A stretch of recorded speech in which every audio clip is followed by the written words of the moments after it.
teachings you heard me proclaim in the presence of many witnesses, and entrust them to reliable people who will be able to teach others also.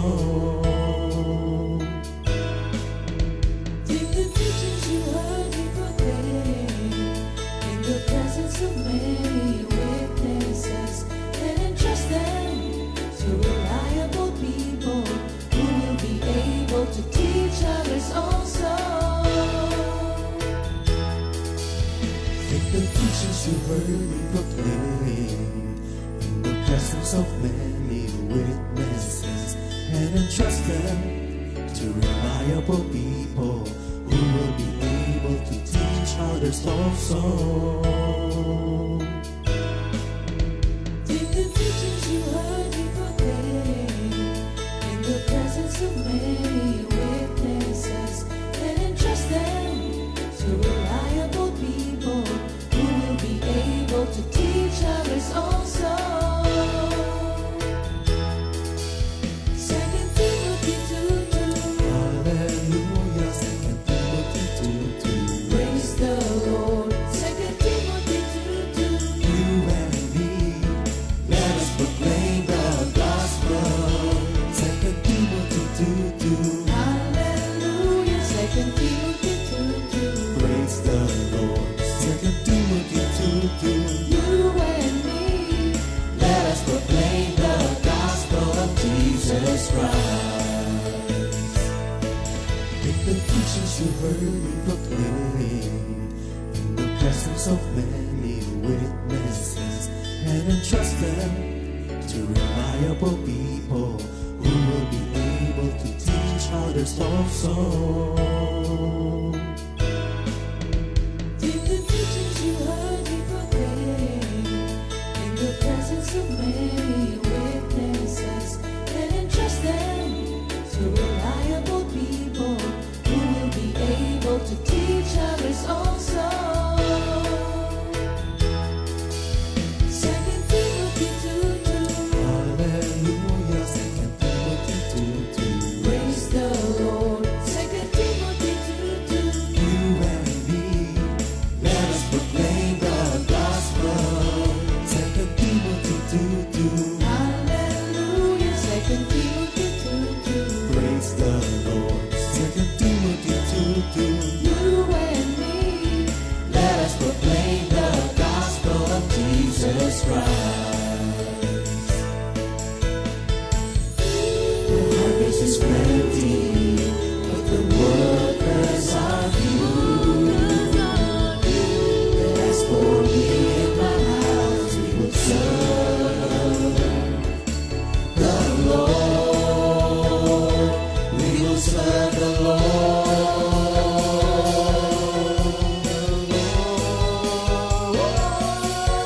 2 Timothy 2:2. Hallelujah. 2 Timothy 2:2. Praise the Lord. 2 Timothy 2:2. You and me, let us proclaim the gospel. 2 Timothy 2:2. Hallelujah. 2 Timothy 2:2. Praise the Lord. 2 Timothy 2:2. You and me, Let us proclaim the gospel of Jesus Christ. 2 Timothy 2:2. Hallelujah. 2 Timothy 2:2. Praise the Lord. 2 Timothy 2:2. You and me, let us proclaim the gospel. 2 Timothy 2:2. Hallelujah. 2 Timothy 2:2. Praise the Lord. 2 Timothy 2:2. You and me, let us proclaim, live up His name, delighting the Lord for His goodness. Let us proclaim, live up His name, delighting the Lord for His goodness. Let us proclaim, live up His name, delighting the Lord for His goodness. And He's God.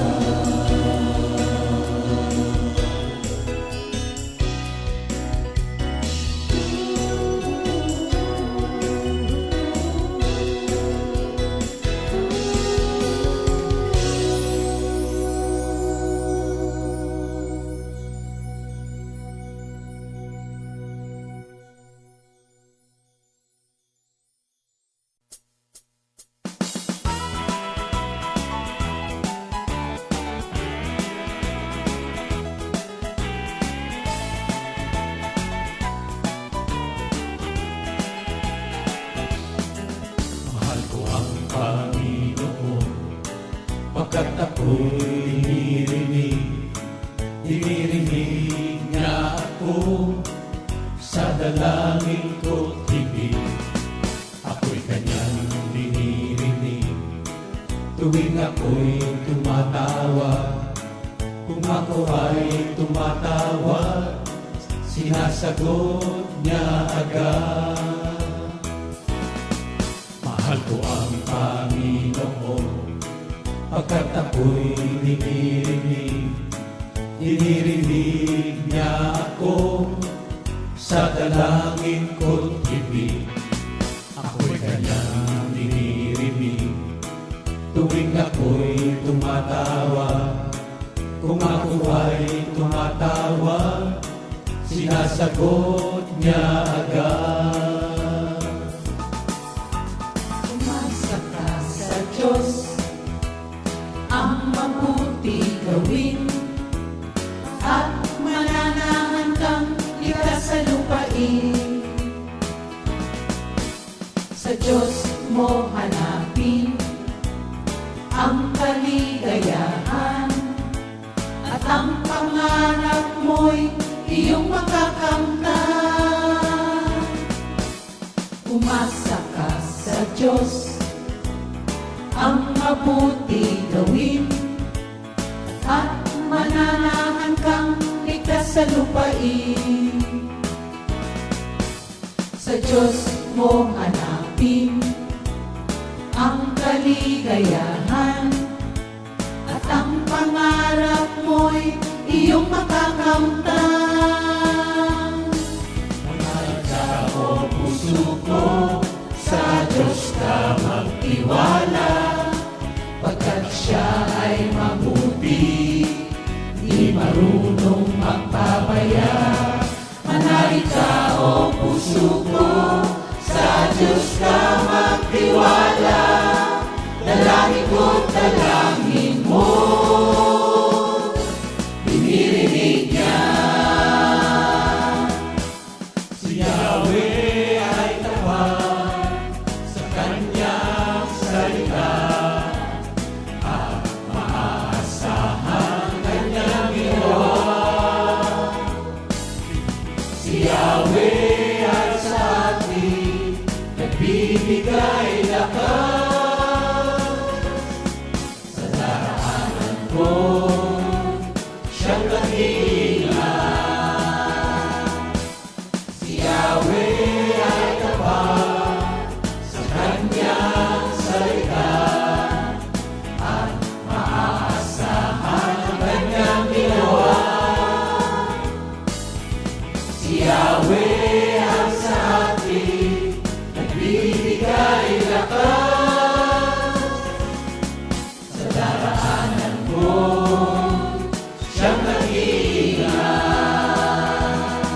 Manalig ka o puso ko, sa Diyos ka magtiwala, pagkat siya ay mabuti, di marunong magpabaya. Manalig ka o puso ko, sa Diyos ka magtiwala, dalangin ko't dalangin mo, dinirinig niya. Dalangin ko't dalangin mo, dalangin ko't dalangin mo, dalangin ko't dalangin mo, dinirinig niya.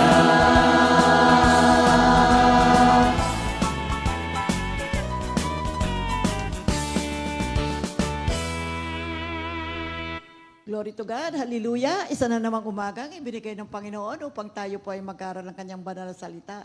Purihin ang banal na pangalan ng ating Panginoon. Yes, purihin ang ating Panginoon sa umagang ito. At muli, ating basahin muna ang memory verse of the week, Isaiah 26, verse 3 sa New King James Version. You will keep him in perfect peace, whose mind is stayed on you, because he trusts in you. Amen. At sa Tagalog Tagalog, binibigyan mo ng lubos na kapayapaan ang mga may matatag na paninindigan at sa iyo'y nagtitiwala. Glory to God. Hallelujah. Yes. Glory to God, mga kapatid, bago tayo magsimula, ay manalangin muna tayo. Diyos amang dakila, nagpapasalamat po kami sa umagang ito na muli. Ang iyong biyaya ay sapat na sapat upang sa aming paghahayag ng iyong mabuting balita, magkakaroon ito ng kapangyarihan. Sa tulong ng Banal na Espiritu na muli, na aming partner sa aming paglalahad ng iyong banal na salita, mangusap ka muli at tanggapin mo ang aming lubos na pasasalamat sa umagang ito na muli ang iyong banal na salita ang siyang magandang mensahe para sa lahat ng nakikinig at sumusubaybay sa Good Morning Jesus. All glory and honor belongs to you. In Jesus' name we pray. Amen. Glory to God. Ang bait ni Lord. Isang araw na naman ang kanyang ibinigay upang ating mapag-aralan, matuto tayo at ating maipamuhay ang banal na salita ng ating Amen. Panginoon. Amen. So, sanctification pa rin po tayo mga kapatid at ang ating titulo para ngayong umaga, sanctification is beholding the glory of God. Kukunin natin dito sa 2 Corinthians 3 verse 18. Yes. Sa Tagalog muna mga kapatid, 2 Korinto 3:18. At ngayong naalis na ang talukbong, nagniningning sa ating mga muka ang kaluwalhatian ng Panginoon. At ang kaluwalhatian yan na nagmumula sa Panginoon na siyang Espiritu, ang siyang magbabago sa atin mula sa isang antas ng kaluwalhatian hanggang tayo maging kalarawan niya. Amen. At sa English mga kapatid, let me read it. But we all, with unveiled face, beholding as in a mirror the glory of the Lord, are being transformed into the same image from glory to glory, just as from the Lord the Spirit. 2 Corinthians 3:18. Amen. Okay. Basahin muna natin mga kapatid ang mga fundamental biblical truths about the doctrine of sanctification. First, we saw that sanctification is fundamentally internal and supernatural work of God. 1 Thessalonians 5:23-24. Sa Tagalog, naway lubusan kayong gawing banal ang Diyos na siyang nagbibigay ng kapayapaan at naway panatililiin niyang walang kapintasan ang buo niyong katauhan, ang espiritu, kaluluwa at katawan hanggang sa pagparito ng ating Panginoong Hesukristo. Tapat ang tumawag sa inyo at gagawin niya ito. And then sa Hebrews 10:10 tells us that as followers of Christ, we have been sanctified through the offering of the body of Jesus Christ once for all. Kaya, but most of the time, the word sanctification is referred to the progressive work of God to make a believer more like Jesus Christ. Dito sa binasa natin sa 2 Corinthians 3:18, dito ibinabahagi ni Apostol Pablo ang isang malalim na pangunawa sa buhay ng Kristiyano. Tayong lahat na natanggalan ng talukbong sa ating muka ay nagbubulay-bulay, nagmumuni-muni sa kaluwalhatian ng Diyos. Ang pagbabagong ito yan nilalarawan sa atin sa pamamagitan ng banal na Espiritu. At ang binasa nating talata, ito ang essence ng ating pamumuhay na kasama si Kristo. Inilalarawan dito ang isang proseso ng pagbabago sa pagiging katulad ni Kristo, mga kapatid. At bilang mga mananampalataya, nararanasan natin ang biyaya ng pagliligtas ng ating Panginoong Hesukristo. Sa pamamagitan ng kanyang sakripisyo sa krus, dinala niya tayo mula sa kadiliman tungo sa kaliwanag, mula sa kasalanan at kahihiyan tungo sa maluwalhating kalayaan na tayo ay naging itinuring niyang mga anak niya sa John 1:12. Ang pagpabagong ito ay hindi lamang panloob, ngunit makikita sa ating buhay habang ipinapakita natin ang katangian at kaluwalhatian ni Kristo sa mundo. Yung metaphor na contemplating the Lord's glory, ito po ay nagpapahiwatig ng isang malalim, at sinadyang pagtingin o pagtuon sa ating Panginoong Heso Kristo. Hindi ito isang minsanan lamang na tingin or just a glance, kundi ay continual gaze. Continuous yung ating pagtingin. So, laging nakatuon yung ating paningin sa ating Panginoong Heso Kristo. It's a deliberate turning of our hearts and minds towards Him. Itinutuunan natin hindi lang yung ating mata, kundi ang ating buong pagkatao, ang ating buong kaisipan sa ating Panginoong Heso Kristo.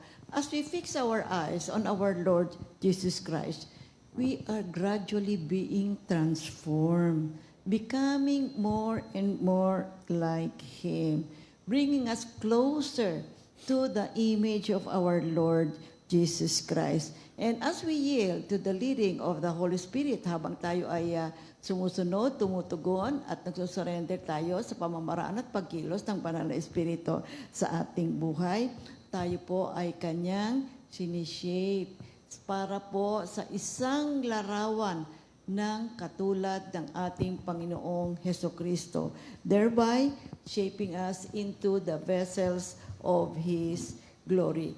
Kaya yung pagpapakita natin ng liwanag ni Kristo o yung kanyang glory ay nakapaloob po rito ang isang pagbabago sa ating panloob at panlabas na pagkatao na siya namang nagpapahayag ng dakilang pag-ibig ng ating Panginoong Heso Kristo, sapagkat ang lahat ng kanyang pagkilos ay pagpapahayag ng kanyang pag-ibig sa ating lahat. Sa pamamagitan ng ating mga pagkilos, sa ating pagpipreach, pagbabahagi natin ng magandang balita ng ating Panginoon, you see, we are inviting others also to embrace the salvation of our God. At maranasan din naman nila ang transformative love of our Lord Jesus Christ.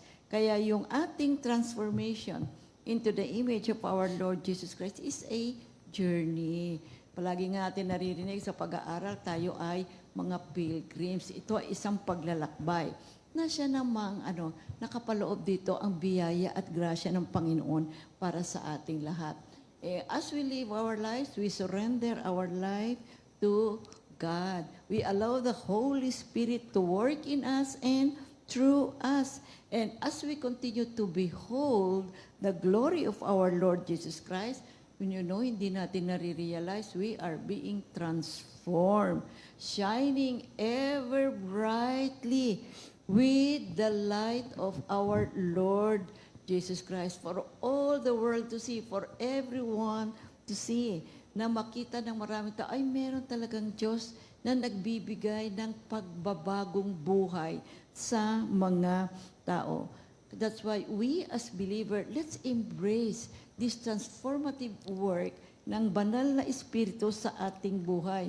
At hayaan natin ng ating buong pagkatao ay ituon natin ang ating kaisipan, ang ating puso, ang ating mata sa ating Panginoong Heso Kristo.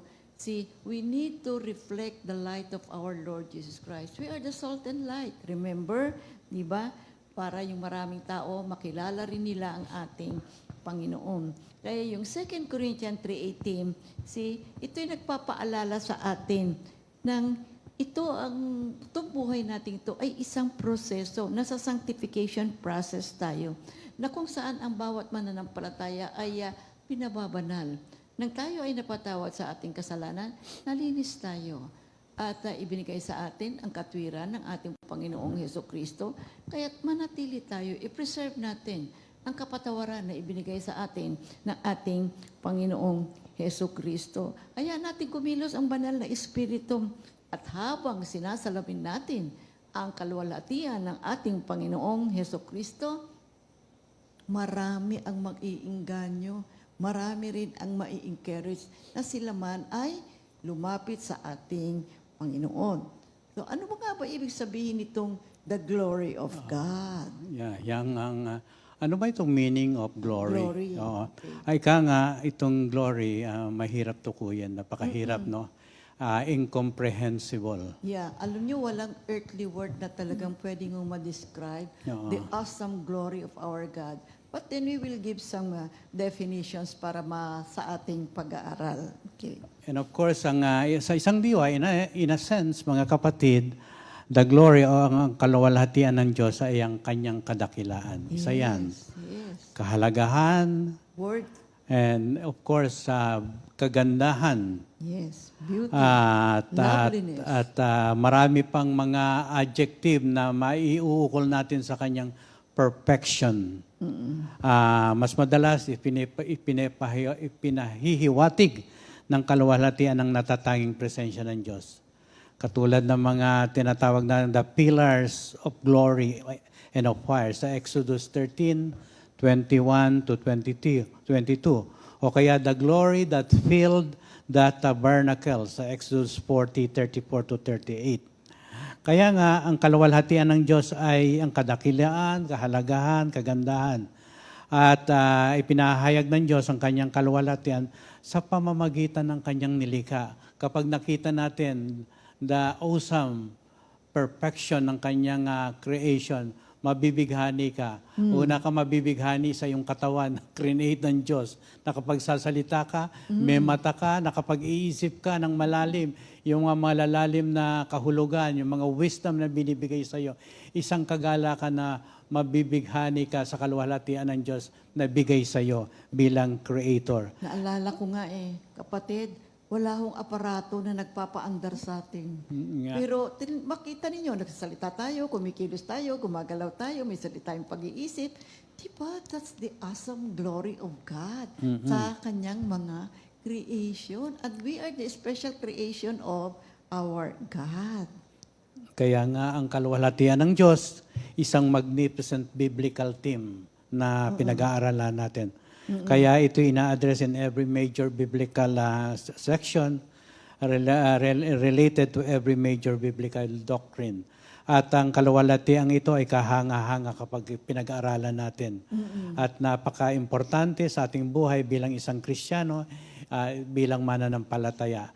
Napakahalaga nito sa banal na kasulatan na ang kwento ng Biblia ay ilang diwa ng nagbibigay sa atin na ang kaluwalhatian ng Diyos ay kailangan natin ma-observe lagi, makita natin na ito'y napakahalaga sa ating buhay bilang isang Kristiyano. Okay, the glory of God is the theme of the Bible. Oo Dito nga. makikita natin, habang ito binabasa natin, pinag-aaralan natin, naku, hayag na hayag po ang kaluwalhatian ng ating Panginoon.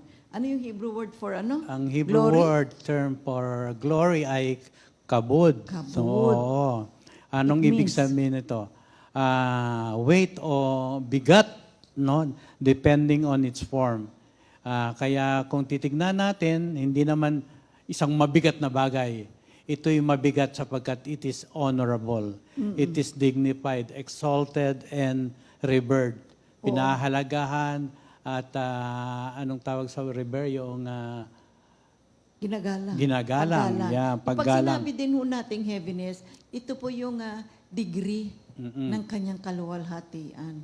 Oo. Pero minsan, wow, ang bigat, di ba? Ay, ang galing mo, bigat mo naman, bro or sis, di ba? Ibig sabihin, yung greatness, yaan ang ating Panginoon. Meron naman tayong Greek term for glory. Ito yung tinatawag nating doxa. No? Doxa. According to Sperry Allen, doxa in a secular Greek referred to an opinion, conjecture, repute, praise, or fame. Oo. Kaya it is also helpful na manotice natin that the glory of God is sometimes used in the Bible as May an iba't ibang adjective, paggamit. no? Oo. Sometimes a noun, sometimes a verb. Pag ginamit mo naman sa adjective, tingnan natin, God is glorious. It is used as an adjective. Oo. Pag ginamit mo naman as a noun, reveals His glory. God reveals His glory. Ay, yung So glory. yung glory na yon, ang gamit naman sa Kanya, Ay, noun. noun o Pag pangalan, sinabi no? naman nating God is glorified, so itong glory naman ay ginagamit as a verb. Oo. Okay. Ang kaluwalhatian ng Diyos ay tinatawag ding intrinsic. Intrinsic. Pag sinabi mo intrinsic kay natural, inborn, and inherent. At masasabi rin natin itong extrinsic, external, outward. Ang intrinsic glory ng Panginoon refers to the inherent glory that belongs to Him alone. Siya lang. Oo, inherent. Kumbaga, Nakapaloob sa nakapaloob lamang sa Kanya. Sa Kanya lamang. Oo. Independent of His works yan, mga kapatid. He is glorious in His perfection, magnificent siya, at He is also beautiful. God's extrinsic glory is His intrinsic glory partially communicated in His works of creation, providence, redemption, and of course, consummation. Okay, purihin na pa. So even more particular po, mga kapatid, yung Triune God, sila ay nagpapakita po na talaga ng kagitingan. Nakahanga-hanga, very awesome kaluwalhatian or glory sa lahat ng kanilang mga ginagawa. Ang kanilang image, yung kanilang providence, yung kanilang mga pagkilos, yung kanilang kagandahang loob, ay glory to God talaga. They are really glorious. The Father, the Son, and the Holy Spirit. Kaya nga, ang bayan ng Panginoon, tayong mga mananampalataya, ang tugon naman natin ay bigyan natin ng kalawalhatian ng ating Panginoon.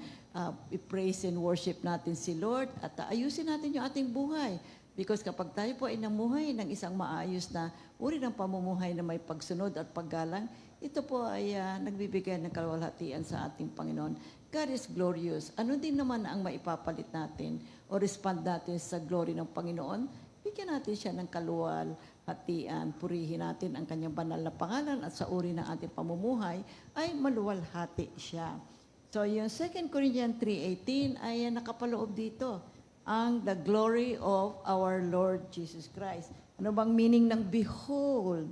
Ibig sabihin, you look, see, tingnan mo, you observe, you watch, you gaze at. Ang behold ay ginamit 1,298 times in the King James Version. It is derived from the Greek word eido, E-I-D-O, which has the literal translation of be sure to see. Siguraduhin mo na titingnan mo. Ano naman yung spiritual meaning ng the word behold? Ito naman, para sa mga Kristiyano, ito pong word na behold, ibig sabihin, tingnan mo, tumingin ka sa ating Panginoon. Fix your eyes on our Lord Jesus Christ.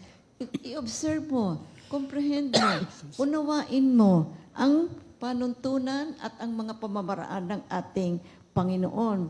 You see? But you know what? But we as creations of God, we have a choice. Meron tayong choice whether gusto natin siyang tingnan o siya ay ating sundin, siya ay ating gawin natin ating siyang kayamanan or huwag natin siyang pansinin. To behold or not to behold. So, we have now a responsibility. And what is our responsibility? To behold, siyempre. At ating akuin na kayamanan natin ang Panginoong Hesukristo. Kasi kung ano ang iyong, para sa iyo ay importante, para kung ano ang sa iyo ay mahalaga, you behold it. Di ba? Halimbawa, meron kang isang binili na bag. Wow. Siyempre, signature, mamahalin yan. So, you behold it. Para sa iyo, isang bagay na mahalaga yun. Ngayon naman, spiritually speaking, when we behold the glory of God, when we behold our Lord Jesus Christ, nakatuon ang ating buong pagkatao sa Kanya, kayamanan natin siya. Kaya nandoon palagi ang pagtingin natin sa Kanya. Ika nga yung ating attention.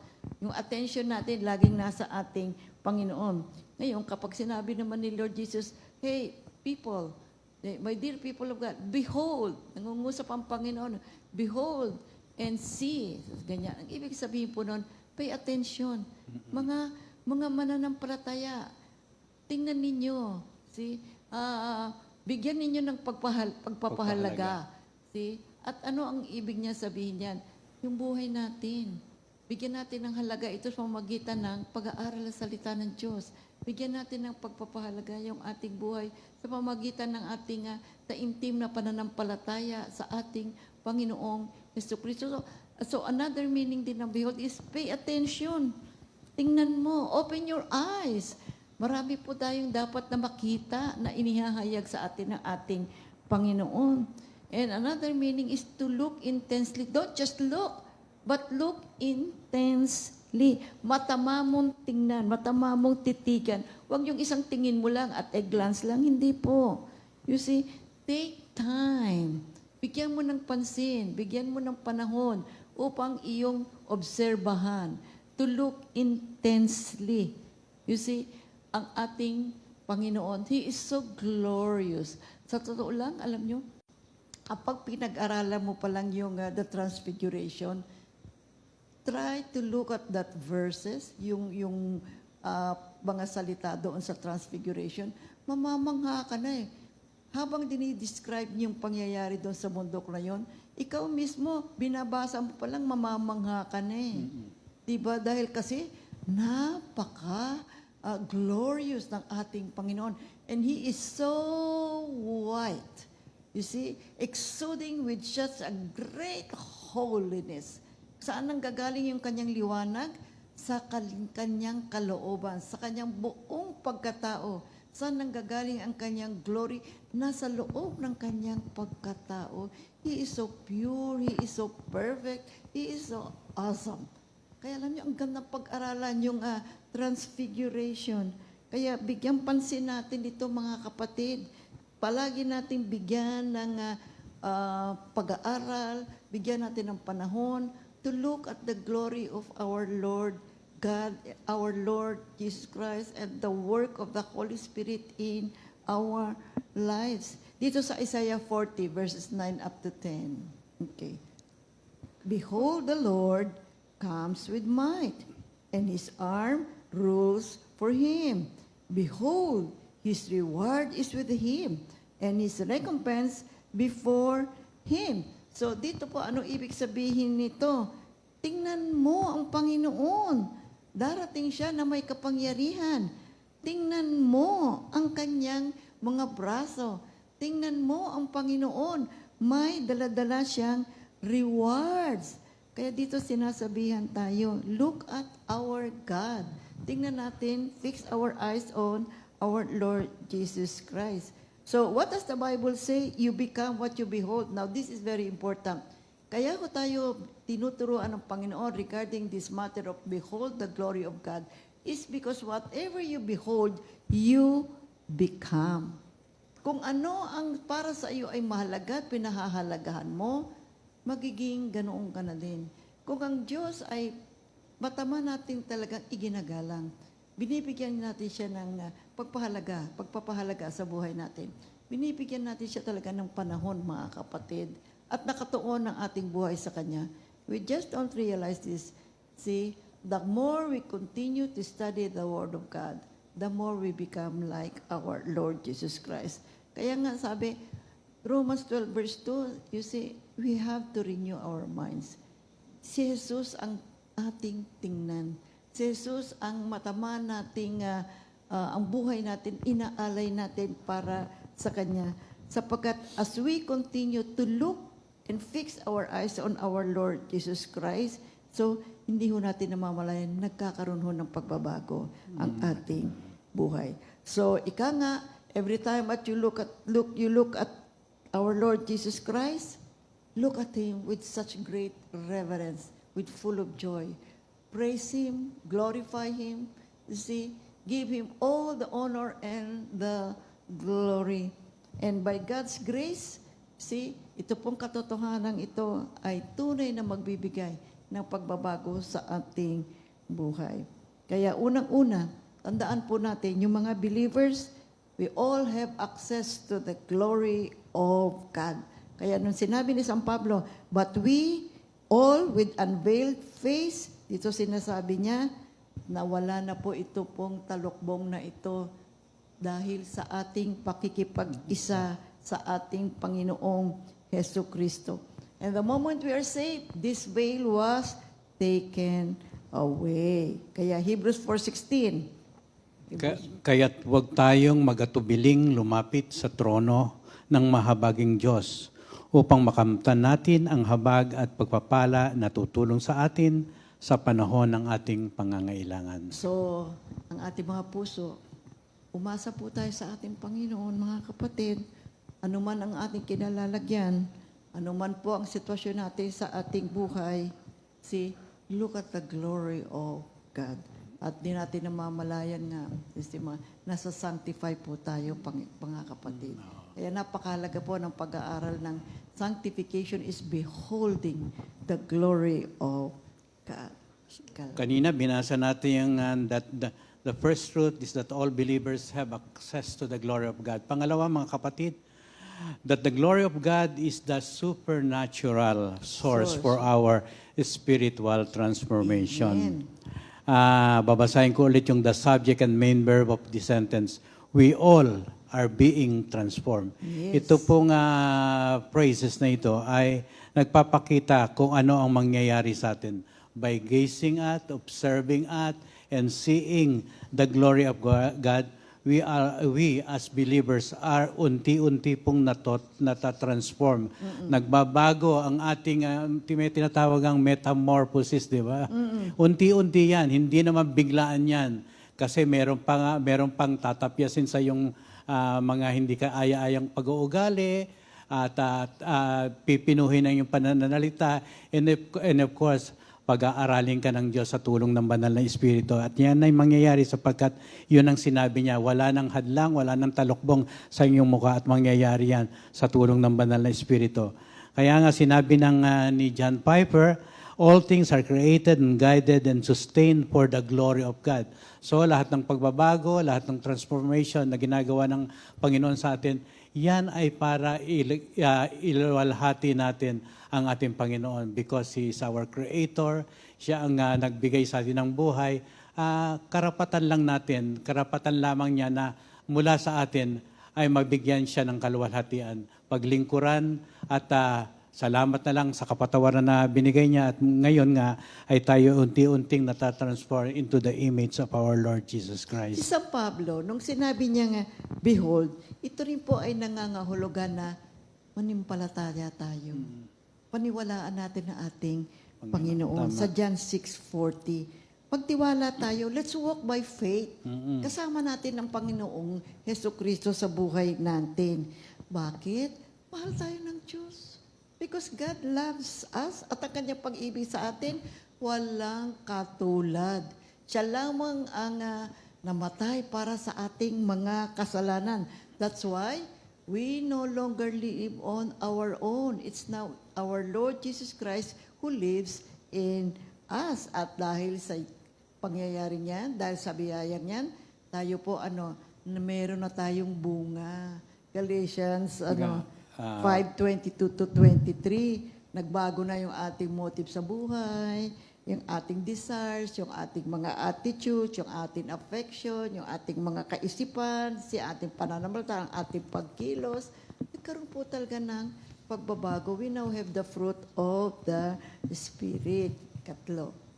Ang ikatlo, mga kapatid, true spiritual transformation takes place from the inside out.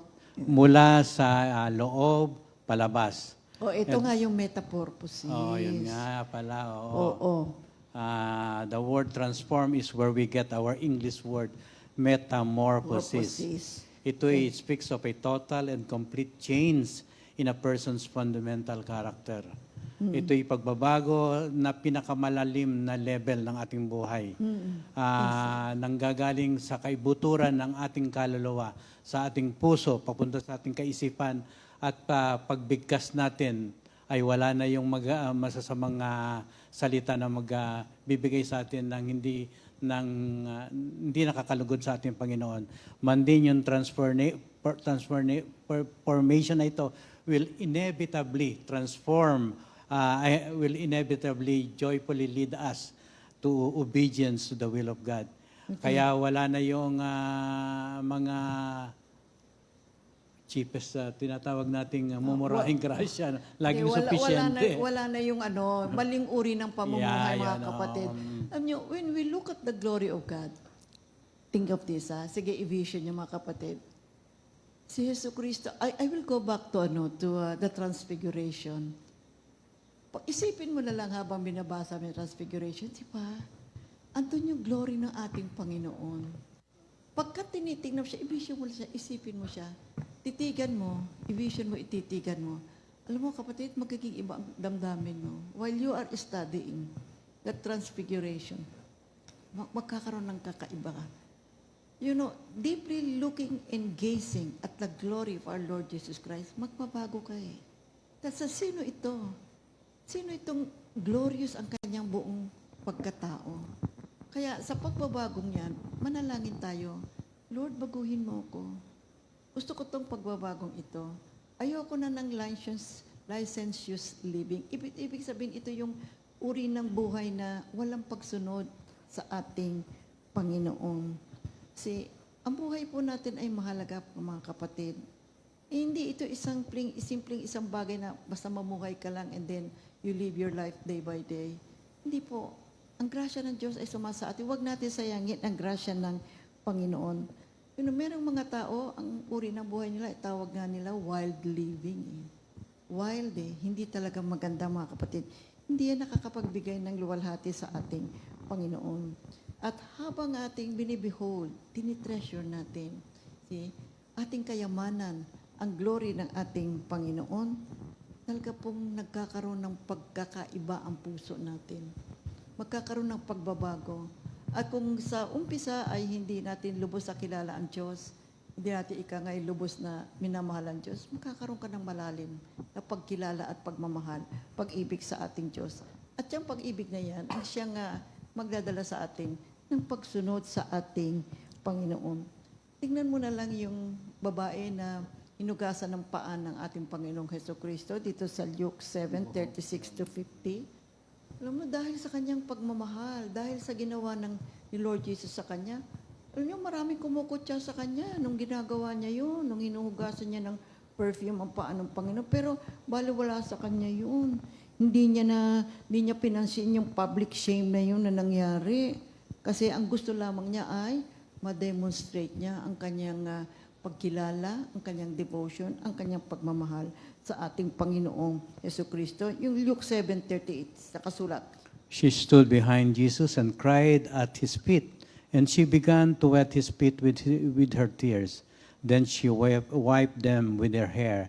She kissed them and poured perfume on them. You know what? We can behold the glory of our Lord Jesus Christ. Anytime, mga kapatid, andyan ang Panginoon.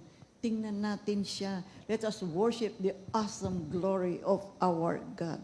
And when we do this, we do not look with our eyes, No. but we look with our hearts. And kapag ang puso mo ang tumingin sa ating Panginoon, oh, I tell you, you're gonna see and experience the greatness of the glory of God. It's so everlasting. Ang kanyang pag-ibig sa atin ay walang hanggan. God is everlasting. God is infinite. And you'll be able to appreciate the work of Christ on the cross. Well, maaaring ang buhay natin, ups and down bilang mga Kristiyano.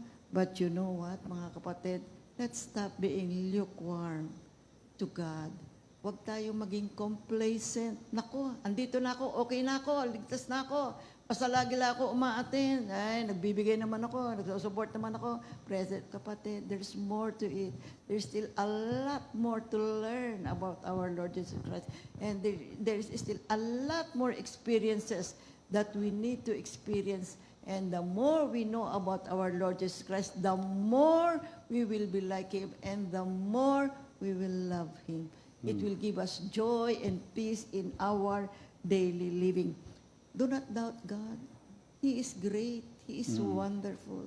And whatever no one saw or heard is what God has prepared for His faithful believers. And you're gonna see miracles after miracles.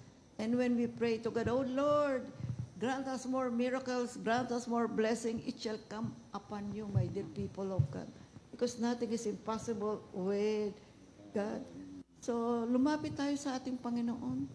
Ano man ang sitwasyon ng ating buhay, lumapit tayo sa Kanya. And when we often look at laging nakatuon ang ating puso sa ating Panginoon, mga kapatid, there will be a powerful change in our hearts, in our lives, in our daily living. So let us go into the heart of God. lumapit tayo sa ating Panginoon. Ang kanyang puso ay puno ng pag-ibig. Yung lang ginawa ng Panginoong Hesukristo, namatay sa krus. Oh my goodness, He's so great, He's so wonderful. Siya lang ang makakakaya ng kanyang ginawa eh. Yung salvation natin, yung kapatawaran na ating kasalanan. Truly, God is wonderful. So, tingnan naman natin ano ba yung mga values and recognition or senses ng the glory of God. You see? So, the Bible uses glory in multiple senses. So, unang-una, Glory is used as a designation for God Himself. Example dito, Peter refers to God the Father as the majestic glory. sa 2 Peter 2 Peter 1:17. 1:17. We were there when He was given honor and glory by God the Father, when the voice came to Him from the supreme glory saying, "This is my own dear Son with whom I am pleased." Amen. Kaya ikaw kaya ang makarinig nito, Sister Remy. Nakakagulat, no? Na marinig mo sa kanyang ama ang mga ganitong salita. This is my own dear Son. With whom I am I am pleased. pleased. Oh, may the Lord be pleased with us at all times. So, secondly, kapatid, Glory sometimes refers to an internal characteristic, attribute, or a summary of the attributes of God. Ang kalawalitian kung minsan ay tumutukol sa isang panloob na katangian, mga kapatid. Isang buod ng mga katangian ng Diyos. Ang kahulugan ito ay katulad ng pagsasabi ng kalawalatian ay minsan ginagamit bilang isang pang-uri. Yun ang tinatawag nating verb kanina, noun, verb, and adjective. Pang-uri is adjective. Ang Diyos ay likas na maluwalhati sa kahulugan ng, of course, yung kanyang being, sense of fullness, sufficiency, majesty, beauty, and splendor. Yan po yung mga katangian o attributes ng ating Panginoon. Examples of this sense ginamit throughout the scripture. Yung sa Salmo, the Psalm refers to God as the King of glory sa Psalm 24 verses 7 to 10. As well, the God of glory in Psalm 29 verse 29:3. 29 verse 3. Si Stephen, tinawag din niya ang Diyos na the God of glory in Acts 7 verse 2. You see? And the Apostle Paul prays to the Father of glory, yung Ephesians 1:17. And so thirdly, the scripture speaks of glory as God's presence. So when we gaze, when we look intensely, you see, tinutuon natin ang ating paningin, ang ating buong pagkatao sa glory of God. We are actually being in the presence of God. Of course, tunay na dakila ang Panginoon. When we seek Him, we can find Him. Hindi ho siya mahirap hanapin. Hindi siya mahirap tawagin. Andoon lamang ang buong puso nating pagnanais na siya po ay makarating tayo sa kanyang banal na presensya. God is always there. You see? Kaya ito pong pangunawa natin sa glory ng Panginoon ay isang mahalagang pag-aaral. You see? Kung di natin matapos, kaya itutuloy natin to next week, kapatid, kasi mahabang pag-aaral ito. Bigyan natin talaga ng matamang explanation ito. Kaya binabanggit ng scripture, ang kalwalhatian ng Diyos is being in the presence of God. Tayo, kapatid, let us always desire to be in the presence of God. And when you do, you're gonna see His majestic splendor. You're gonna see the beauty of His holiness. Ikaapat, and the Bible often depicts glory as a display of God's attributes. Yung kanyang pagkatao. Sa Gospel ni Apostle John, ginamit niya ang salitang glory sa pamamagitan ng pagpe-perform ni Lord Jesus ng mga himala. Sa pagganap ni Lord Jesus sa kanyang mga pagpapagaling, sa pagpunta niya sa iba't ibang mga lugar, sa kanyang mga mission works, nahahayag po ang glory ng ating Panginoon. Kaya ang Ebanghelyo ni San Juan, pag binasa mo, kapatid, it's full of the glory of our Lord Jesus Christ. John 2 verse 11, Jesus performed this miracle in Cana in Galilee. There He revealed His glory. And His disciples believed in Him. Yun, diba, yung sa wedding in Cana, naubos yung alak. Kaya sabi ng Blessed Virgin Mary, Jesus Christ, naubos na yung alak nila. Hindi ko pa ho oras. And then, anong naganap? Tubig. Jesus turned the water into wine. Mayroong bang napakabigat na pagkilo si Jesus? Wala naman di ba? Nandoon lang ang kanyang pagkilos. Wala na siyang ginawang ibang mga kung ano-anong mga para lang ma-turn yung water into wine. Kaya ano nang namangha ang mga disipulo. So in this situation, Jesus revealed His glory. Kaya ang sarap pag-aralan nitong glory ng Lord Jesus Christ. Mga kapatid, kayo din pag-aralan din ito on your own. You open your Bible. Kaya makikita natin, Panginoon. Mga kapatid. Mga kapatid, makikita natin God the Father, God the Son, God the Holy Spirit. See, the triune God, they are full of glory. They are glorious. Awesome. Talaga po, kamangha-mangha ang ating Panginoon. Kaya alam niyo, marami mga terminong pwede natin gamitin, but really the exact word to describe the glory of God ay panglangit na salita ang talagang kailangan natin. Well, we can use this earthly word to describe them, but truly they are awesome. You see, kaya yung fifth sense ng glory ng God ay talagang ito po ay kapahayagan. Kung Ultimate goal of the display of kung God's sino ang ating Panginoon. Yung aklat ng Exodus at Ezekiel, naku, napakaraming din po rito ng kapahayagan ng kaluwalhatian ng ating Panginoon. Yun ang kamatayan ni Lazarus Pino mo, nabuhay si Lazarus. Sabi ng kapatid, patay na ho siya, 3 araw na Anong sabi ng Panginoon? Lazarus, come out. Ala, anong nangyari kay Lazarus? Nabuhay na muli. Sino bang pwedeng gumawa niya? Kundi ang ating Panginoon na siyang pinanggagalingan ng tunay na buhay. Kaya mga kapatid, the glory of God is truly awesome. Talaga pong kamangha-mangha ang ating Panginoon. Wala na tayong ibang Diyos na dapat nating hangaan. Wala tayong ibang Diyos na dapat nating sambahin at bigyan natin ng kaluwalhatian, kundi ang ating Diyos Ama sa langit sa persona ng ating Panginoong Hesukristo at kapangyarihan ng Banal na Espiritu. Galangin natin siya, mahalin natin siya, at sa pamamagitan ng kanyang mga banal na salita, atin pong bigyan ng kaluwalhatian ng Diyos. Mag-aral tayo ng salita ng ating Panginoon. Sundin natin ang mga alituntunin, ang mga pamamaraan, ang lifestyle ng Kingdom of God. Sumaatin ang pagpapala ng Diyos. Sumaatin ang the glorious face of our Lord Jesus Christ to transform us to become more like Christ and guide us in our sanctification process. Ang pang-anim,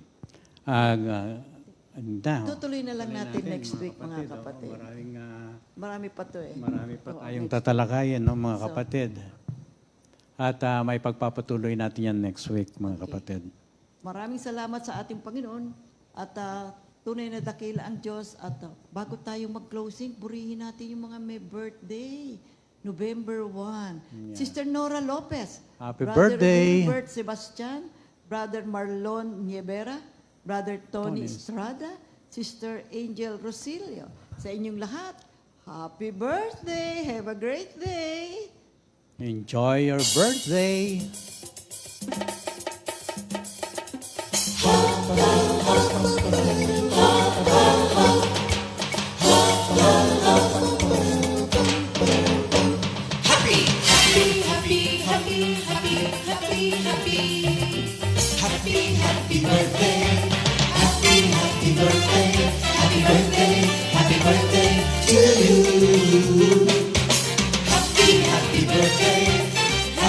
Happy birthday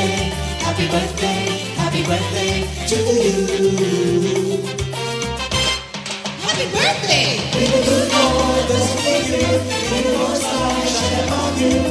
Happy, happy birthday to you. Happy, happy birthday to you. Repeats the new song of the week. Acts Acts 4:12, 4:12, composed ba? by Minister Ray Danganan. Ngunit bago nating ilagay yung ating song for the week, we'll close in prayer. Unang-una, Lord, nagpapasalamat po kami sa biyayang pinagkaloob mo upang maipahayag namin ang mga banal mong salita dito sa 2 Corinthians 3:18. Pagpalain kayo ng Diyos at patuloy na ingatan, mga kapatid. Paliwanagin nawa ng Diyos ang kanyang maliwanag na mukha at patuloy kayong kahabagan.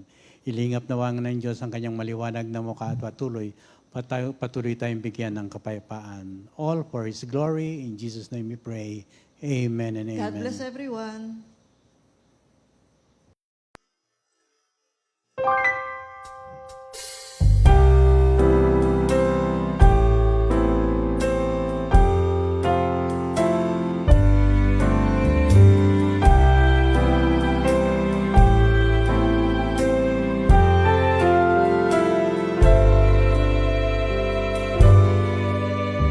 Hindi kaya ng sino man ang sarili ay matubos. Hindi kayang mabayaran, tubusin sa kamay ng Diyos. Ang bayad sa kanyang buhay, halagang sakdal taas. Gaano mang halagang hawak niya'y hindi sapat.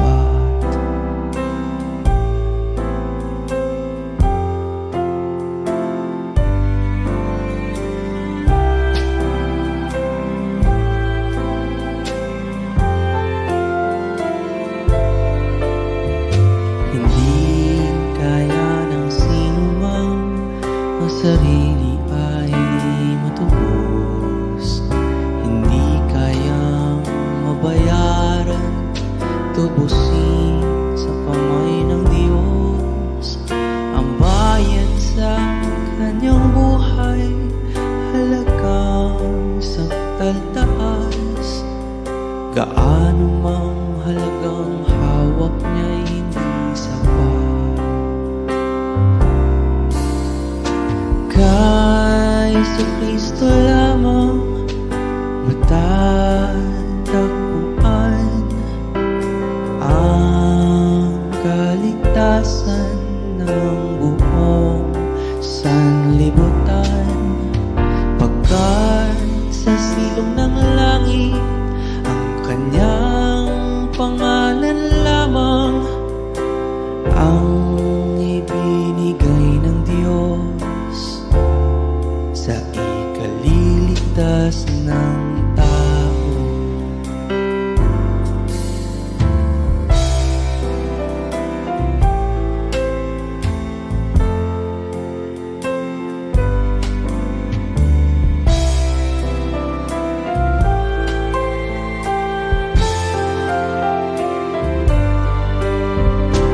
Kay Kristo lamang matatagpuan ang kaligtasan ng buong sanlibutan.